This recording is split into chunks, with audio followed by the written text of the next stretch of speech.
Quelques jours après la guérison d'un lépreux, Jésus revint à Capharnaüm et l'on apprit qu'il était à la maison.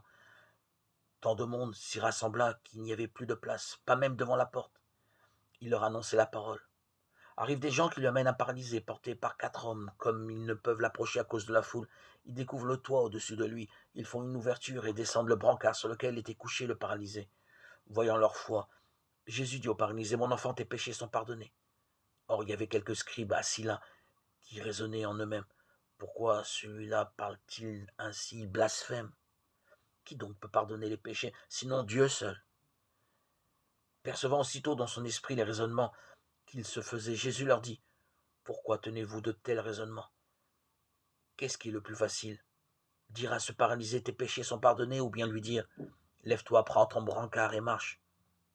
Eh bien, pour que vous sachiez que le Fils de l'homme a autorité pour pardonner les péchés sur la terre, je te le dis, lève-toi, prends ton brancard et rentre dans ta maison. » Il se leva, prit aussitôt son brancard et sortit devant tout le monde. Tous étaient frappés de stupeur et rendaient gloire à Dieu en disant, « Nous n'avons jamais rien vu de pareil. » Évangile de saint Marc, chapitre 2, 1, 12. Quand on ne peut plus rien soi-même,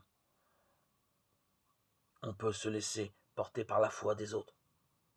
Jésus atteste publiquement que, par cette solidarité dans la foi, le pardon de Dieu peut agir. La communion plénière avec Dieu est rendue sans autre condition et avant tout autre changement. Nous pouvons ainsi nous appuyer sur la foi que nous avons et l'espérance que nous portons pour le Seigneur en sa venue prochaine. Nous sommes tous avertis que notre propre foi peut soutenir d'autres.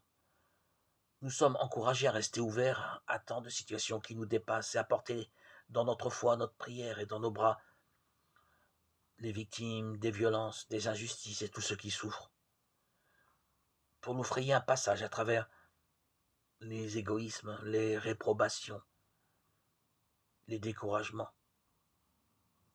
et les déposer aux pieds de Jésus.